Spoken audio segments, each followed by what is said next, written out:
আমরা চলে যাব আমাদের পরবর্তী ঘটনায়। আমাদের নতুন একজন অতিথি আছেন, তার নামটা আমরা একটু জানতে চাই। আপনার নামটা প্লিজ একটু বলবেন, তারপর আপনার ঘটনা শুনবো আমরা। আমার নাম নজরুল ইসলাম অপু। আমি পোস্তগোলা থেকে এসেছি। জি, আমি এখন উদ্ভিদ বিজ্ঞানে অনার্স করছি, অনার্স তৃতীয় বর্ষে পড়ছি। আচ্ছা, শুনি আপনার ঘটনা। আমি আমার স্টোরিতে চলে যাচ্ছি, যেটা আপনি আমাদের পাঠিয়েছেন, সেই ঘটনাটা আমরা শুনি। আচ্ছা, ঠিক আছে। ঘটনাটি হচ্ছে 2009 সালে। তখন আমি নবম শ্রেণীর স্টুডেন্ট। রাসেল ভাই বলে রাখা ভালো, আমি সবসময় 5 ওয়াক্ত নামাজ পড়ি এবং আমি একজন কোরআনে হাফেজ। আচ্ছা, তো সবসময় 5 ওয়াক্ত নামাজ পড়ি, এটা মানে আমার একটা অভ্যাস। আমাদের এলাকার একটি ঘটনা, আমাদের এলাকাতে একজন মুসল্লি ছিল যিনি একজন পরহেজগার, এবং বলা যায় এলাকাতে সবাই তাকে অনেক ভালোভাবে চেনে এবং খুব শ্রদ্ধা করে তাকে। অনেক ভালো একজন লোক।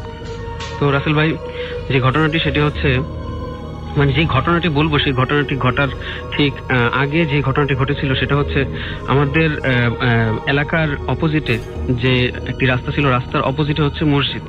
তো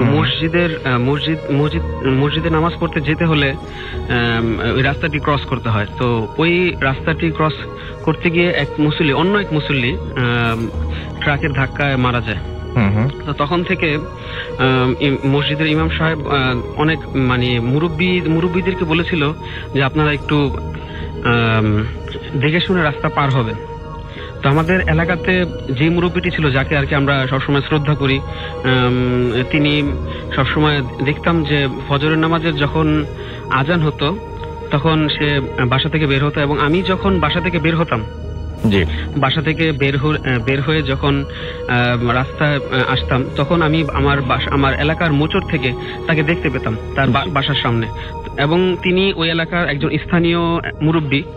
তো আমি যখন তাকে দূর থেকে দেখে আমি তার কাছে আসতাম এবং তাকে সালাম দিতাম, এবং সে সুন্দরভাবে আমার সালামের জবাব নিত। এবং যে ঘটনাটি ঘটতো, তখন আমি যেতাম, আমার পাশাপাশি সে যেত, জিকির করতে করতে যেত। তখন কখনই আমি তাকে কোনো কোশ্চেন করিনি এ ব্যাপারে, বা কোনো ব্যাপারেই তাকে আমি কোনোদিনও কোনো কোশ্চেন করিনি। তো এভাবে অনেকদিন আমরা একসাথে নামাজ পড়ি, আমরা রাস্তা পার হই, পাশাপাশি সে আমার সাথে একসাথে রাস্তা পার হয়। তো এই ব্যাপারটি এর কিছুদিন পর তিনি মারা যায়, লোকটি মারা যাওয়ার পর সামহাও আমি কোনো কারণে কয়েকদিন আমার ফজরের নামাজটা মিস হয়। তো একদিন আম্মু আমাকে অনেক বকাঝকা করতেছে, বলতেছে কি তুই আগের মতো ফজর নামাজ মসজিদে গিয়ে আদায় করিস না, এটা তো ঠিক না, তুই কালকে থেকে নামাজ পড়বি মসজিদে গিয়ে। তো ফজরের নামাজের সময় আম্মু আমাকে ডেকে দিল এরপরের দিন ডেকে দেওয়ার পর আমি যথারীতি উঠলাম। উঠে গিয়ে যখন আমি বাসা থেকে বের হলাম, বাসা থেকে বের হওয়ার যে মোচড়টা, সেই মোচড়টাতেই আমি আবার তার বাড়ির সামনে তাকে আবার দেখতে পেলাম। এবং আমি যখন তাকে দেখছি তখন আমার কোনোভাবেই মনে হচ্ছে না যে তিনি মারা গেছে। এই সেন্সটা আমার মধ্যে একটু আসেনি, সত্যি কথা। তখন আমি তার পাশাপাশি গেলাম এবং তাকে আমি আবার সালাম দিলাম। সে আমার সালামের উত্তর নেওয়ার পর তারপর আমি যখন যাচ্ছি, সেও আমার পাশাপাশি হাঁটছে। তো আমাদের ওই এলাকার একটি রিক্সার গ্যারেজ আছে, ওই রিক্সার গ্যারেজটিতে ভোর সকালবেলা অনেক মানে ফজর নামাজের আগে এবং পর থেকেই অনেক রিক্সাওয়ালা আসে মানে রিক্সা নেওয়ার জন্য। তো ওই রিক্সার গ্যারেজটা যখন আমি ক্রস করছি, ঠিক তখনই আমার মনে পড়লো যে আমি যার সাথে হাঁটছি সে প্রায় কিছুদিন আগে মারা গেছে। তো এই ব্যাপারটা হওয়ার পর আমি সাথে সাথে তার দিকে তাকাই ঘুরে, কিন্তু আমি তখন তাকে আর দেখতে পেলাম না। ঘটনাটি ঘটার পর আমি অনেক ভয় পেয়ে যাই। ভয় পাওয়ার সাথে সাথে আমি খুব তাড়াতাড়ি দৌড়ে মসজিদে চলে যাই। মসজিদে গিয়ে আমি নামাজ পড়া শুরু করি। নামাজের পর আমি যেটা ভাবি সেটা হচ্ছে যে এই ঘটনাটা হয়তো আমি যেটা দেখলাম, যেটা আমার সাথে ঘটলো, সেটা আসলে হতে পারে হ্যালুসিনেশন, হতে পারে। তো আমি এটাকে তেমন কাউকে কিছু না বলে, কাউকে কিছু না জানিয়ে আমি এই ব্যাপারটা তত বেশি এটা সিরিয়াসলি নিলাম না। এরপরের দিন যথারীতি আমি আবার যখন ফজরের নামাজের আজান হলো, আমাকে উঠিয়ে দেওয়া হলো। আমি মসজিদের উদ্দেশ্যে বাসা থেকে বের হলাম। বাসা থেকে বের হয়ে সেই মোচরে যখন আবার আমি আসলাম, ঠিক আবার সেই ঘটনা, আমি তাকে আবার দেখতে পেলাম। এবং এইভাবেই যে আমার ওই সময় কোনো সেন্স কাজ করছিল না যে আমি তাকে দেখছি, সে মৃত বা কিছু, এরকম কোনো কিছুই আমার মধ্যে কোনো সেন্স কাজ করছিল না। আমি তার পাশাপাশি গিয়ে তাকে সালাম দিলাম, সে সালামের উত্তর নিল এবং আমার সাথে সাথেই সে হাঁটছে। এবং একটু দূরত্ব রেখে সে হাঁটছে এবং জিকির করতে করতে হাঁটছে। ঠিক তখন আমি যখন ওই গ্রেসটি মানে ক্রস করার পর আমার মনে পড়লো যে আসলে আমার সাথে যে হাঁটছে সে আসলে মৃত।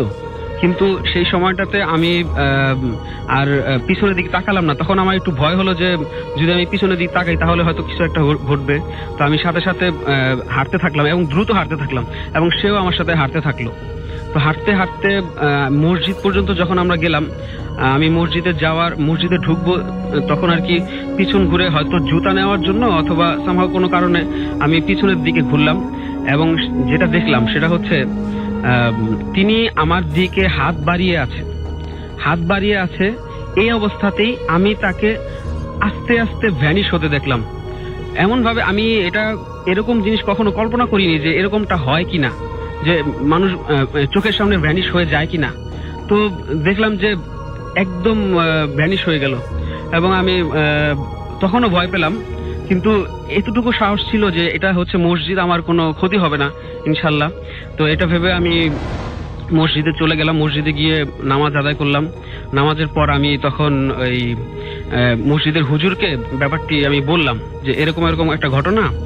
তো মসজিদের হুজুর আমাকে বলল যে এটা হয়তো তুমি সবসময় অভ্যস্ত ছিল তার সাথে নামাজ পড়তে যাওয়ার ক্ষেত্রে, হয়তো সে এই জন্যই হয়তো তোমাকে দেখা দিয়েছে। তো মসজিদের হুজুরটি কোনো কারণে এই ব্যাপারটি তার ছেলের সাথে আলোচনা করে, তার ছেলেকে জানানোর পর এরপর থেকে আমি আর কখনো এই ঘটনার সম্মুখীন হইনি। এই ঘটনাটি আর কোনোদিনও ঘটেনি। এই ছিল রাসেল ভাই আমার ঘটনা। অনেক ধন্যবাদ আপনাকে। চলে যাব আমাদের প্রথম অতিথির কাছে। ডিয়ার লিসনার্স, আমি জায়েদ। আমি আগেও আপনাদের সাথে আলাপ করেছি, রেডিও ফুটের মাধ্যমে আমার গল্পগুলো শেয়ার করেছি আপনাদের সাথে। আমি আজকে রাসেল ভাইয়ের অনুমতিতে আবার আপনাদের সাথে আরেকটি গল্প শেয়ার করার জন্য এসেছি। আমার আজকের গল্প বেসিক্যালি ঢাকা শহরকে কেন্দ্র করে, রামপুরা এলাকাকে কেন্দ্র করে আমার এই ঘটনা। খুব মজার ঘটনা, সবাই মন দিয়ে শুনবেন। গত বছর 2016 জুলাই 1 তারিখ বেসিক্যালি ঘটনাটা ঘটেছিল জুলাই, মানে ঈদের পরবর্তী দিন ঘটনাটা ঘটেছিল। আপনারা নিশ্চয়ই জানেন যে গত 2016 জুলাই মাসে আমাদের বাংলাদেশে এক ন্যাক্কারজনক ঘটনা ঘটেছিল এবং সে কারণে ঘটনাটার তারিখগুলো আমার এত ভালোভাবে মনে আছে। তো ঘটনাটা আমি শুরু করছি। আমাদের মেস চেঞ্জ করা হয়েছিল, অর্থাৎ আমরা এক বাসা থেকে শিফট করে আরেক বাসায় আমরা কালিগরা শিফট করেছিলাম। তো শিফট করা হয়েছিল বেসিক্যালি জুলাইয়ের 1 তারিখে। আমি কিছু ফ্যামিলির কারণে আমি আমার বাসা চলে যাওয়াতে আমি শিফটিং এর সময় ঢাকা থাকতে পারিনি, মানে মেস চেঞ্জের সময় বাসা থাকতে পারিনি। তো আমি কিছুদিন পরে ঈদ আপনারা জানেন যে জুলাই মাস প্রথম দিকে ঈদ ছিল। তো আমি ঈদের পরবর্তী দিনে আমি ঢাকায় চলে আসি আমার মেসের জিনিসপত্র সবকিছু ঠিক করে গোছগাছ করার জন্য।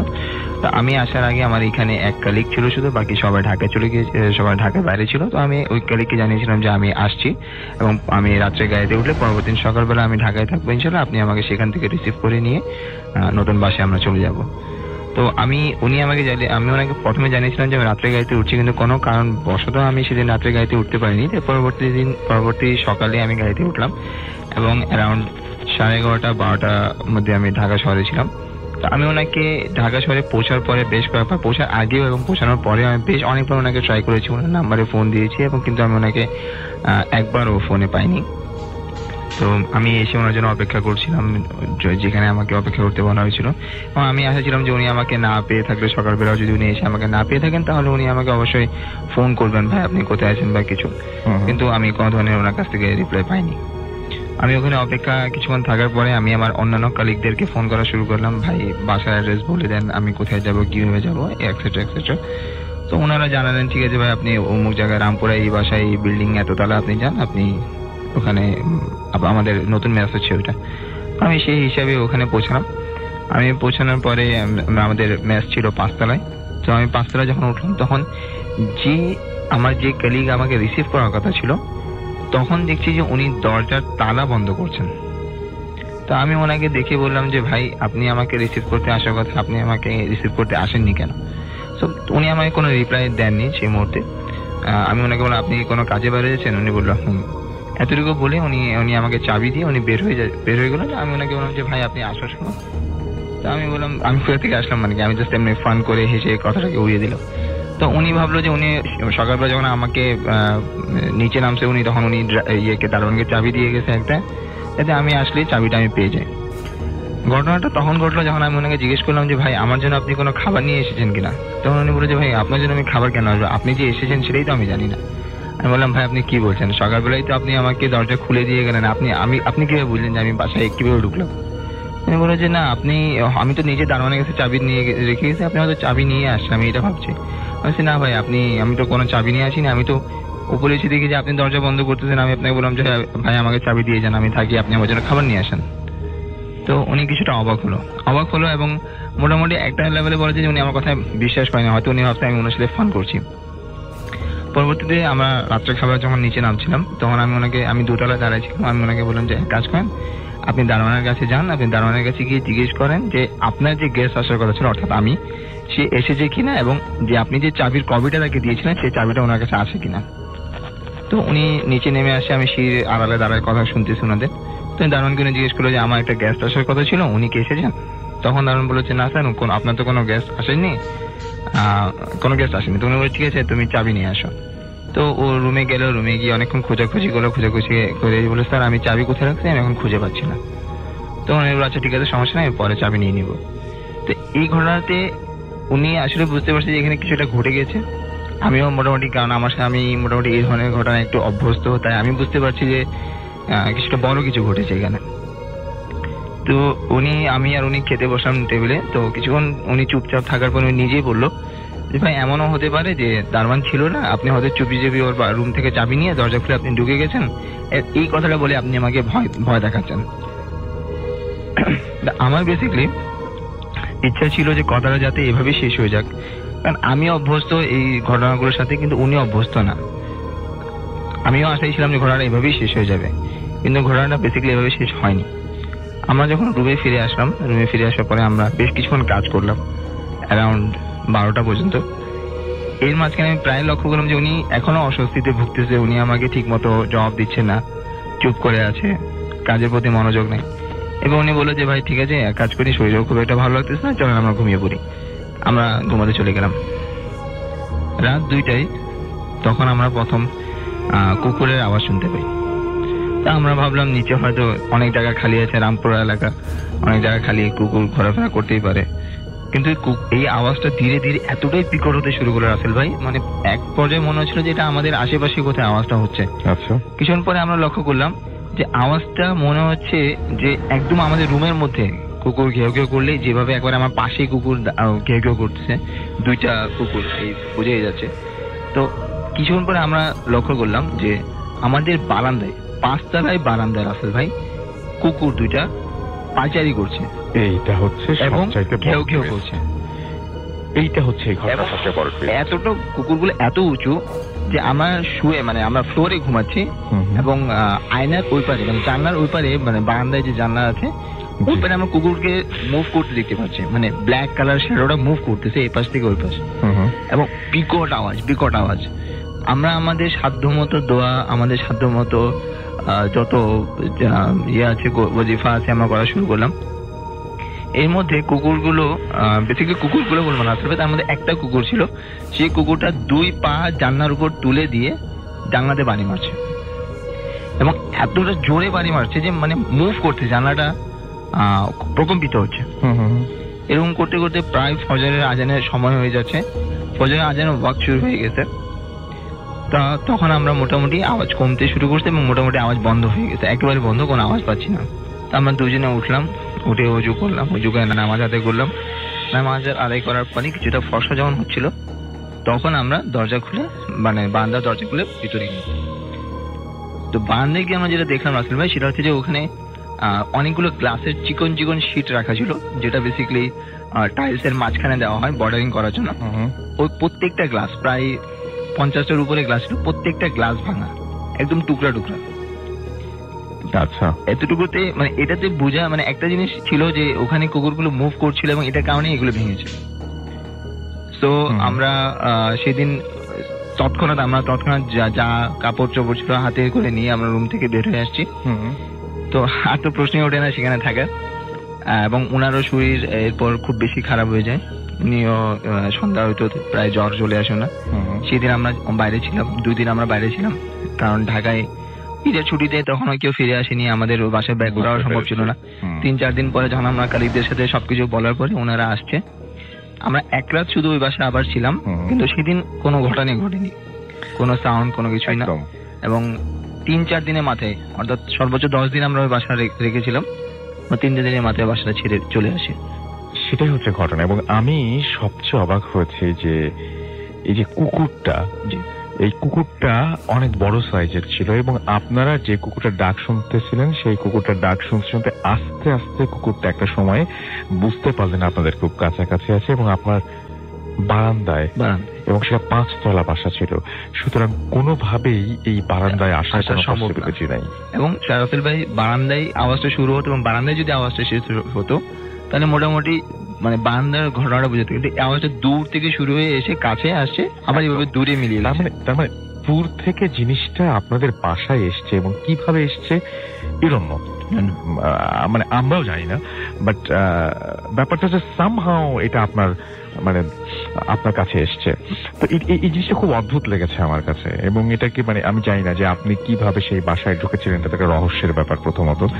দ্বিতীয়ত যে ব্যাপারটা সেটা হচ্ছে যে আপনার মানে কেন আপনি ওই বাসায় এইভাবে ঢুকবেন, এবং কেন রাতের বেলায় এই অদ্ভুত প্রাণীটাই বা কেন আসবে, এগুলোর সাথে রিলেশনও তো আপনি বের করতে পারেনি, একটার সাথে একটা কোনো কানেকশন নাই। হ্যাঁ, একটার সাথে একটার কোনো কানেকশন নেই, বাট আমি আগেও যেভাবে বলেছিলাম যে জিন এবং অন্যান্য জিনিসের আসর কিছুটা মানে আমি ক্ষতিগ্রস্ত হয়েছি এগুলোর মাধ্যমে, আগেও বলেছি। আপনি প্রচুর পড়াশোনা করেন সমস্ত জিনিস। জি অবশ্যই, আমি এগুলো নিয়ে খুব পড়াশোনা করি, এবং আপনি বলছেন যে এটাই। তো থ্যাংক ইউ ভেরি মাচ। আমরা আবারও আপনার কাছে আসবো ইনশাল্লাহ।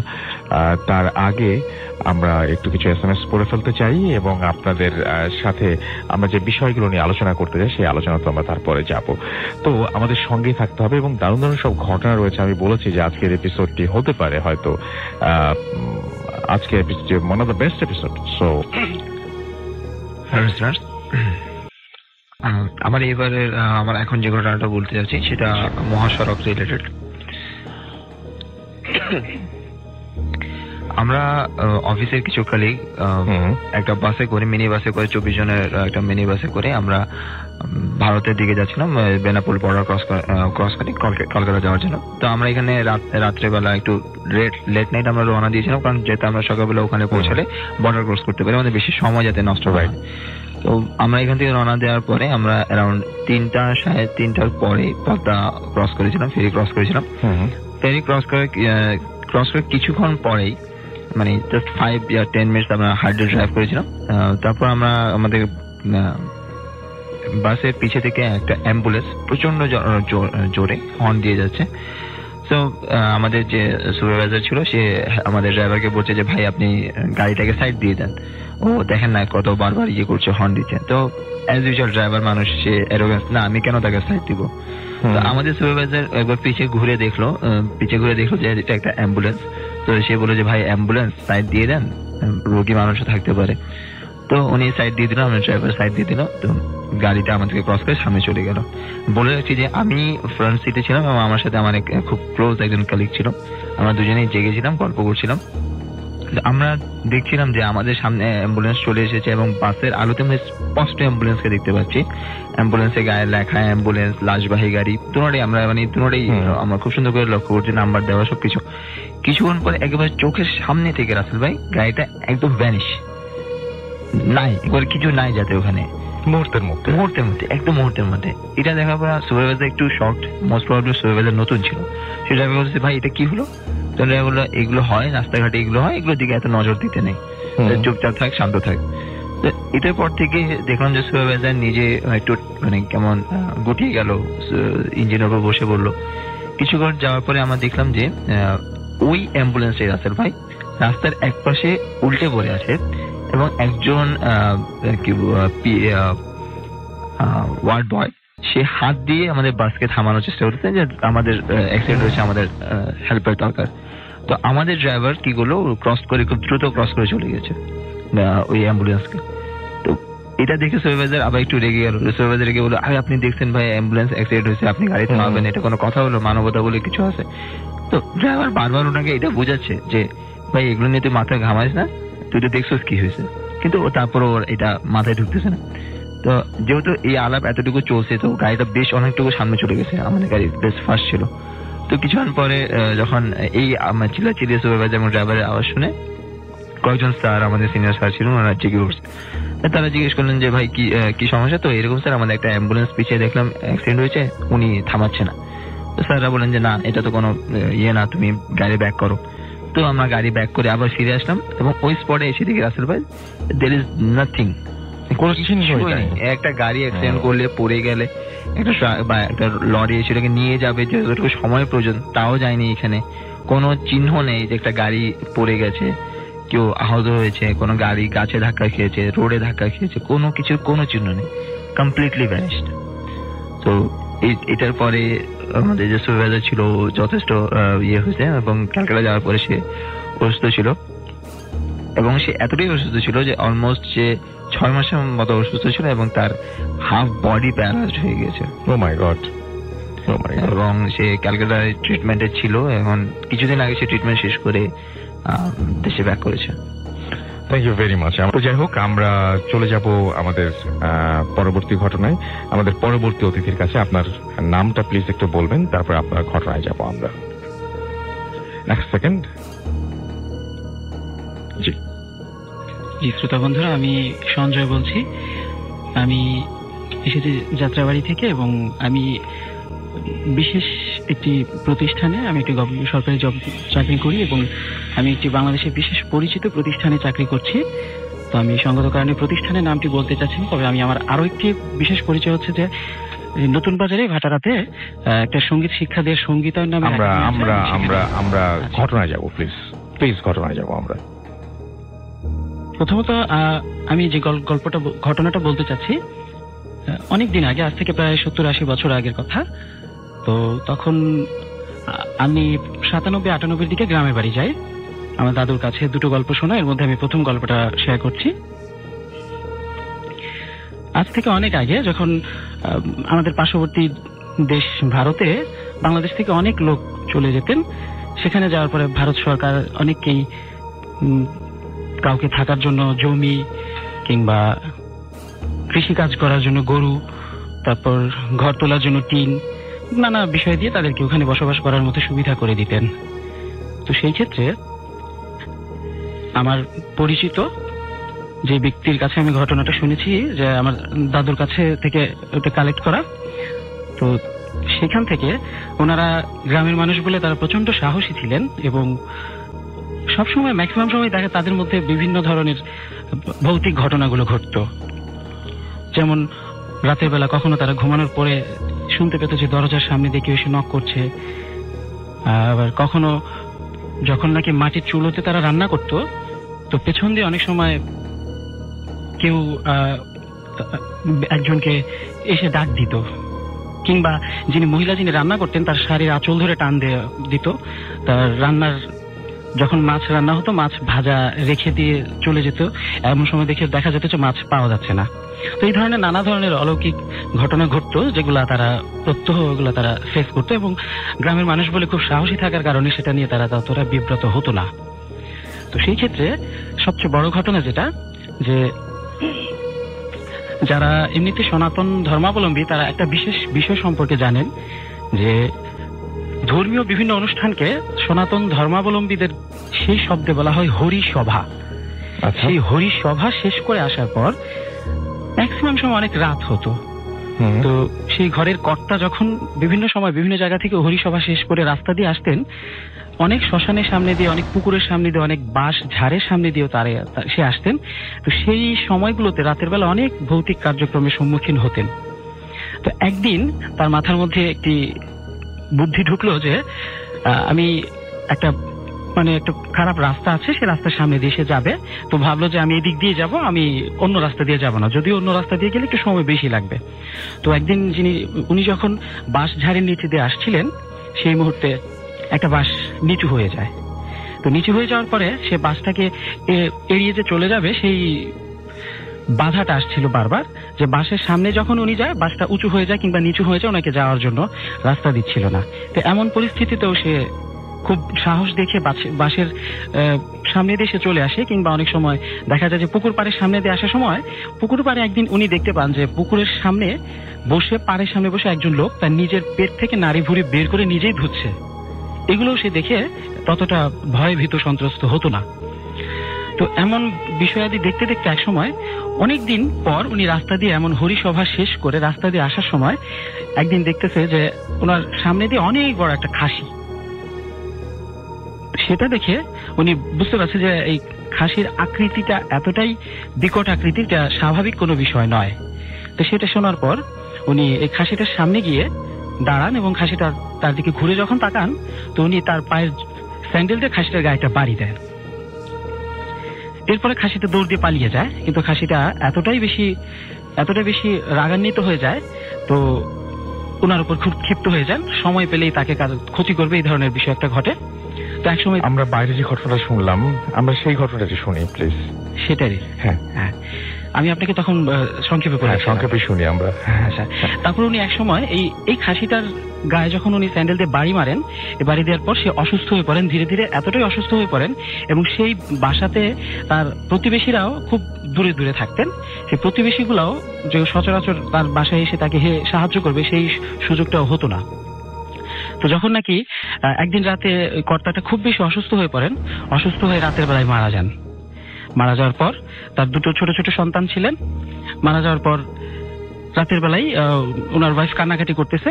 তো কান্নাকাটি করার সাথে সাথেই এক সময় যে ওয়াইফটা জানালা দিয়ে দেখতে পারে যে জানালার পাশ দিয়ে অনেকগুলো এক পায়ে হেঁটে আসছে, এক পায়ে এবং তার এক হাতে বেশ কয়েকটা অশরীরী শরীর, আত্মার বিষয়টা হেঁটে আসছে।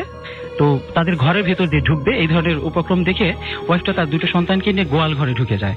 যে গরুর রাখা যে গোয়াল ঘরে ঢুকে যায়, সেখানে গিয়ে তার দুটো সন্তানকে বুকে জড়িয়ে ধরে সে তার নিজের ভয় কাটানোর জন্য অপেক্ষা করছিল। এমন সময় ঘরের ভিতরে ঢুকে সেই অশরীরী বিষয়গুলা তার সেই লাশটাকে ধরে টেনে হিঁচড়ে খেয়ে ফেলে, এবং দুর্ভাগ্যবশত সেটা লাশটা খেয়ে ফেলার পরেও তার ওয়াইফটা তার কাছে আসতে পারেনি।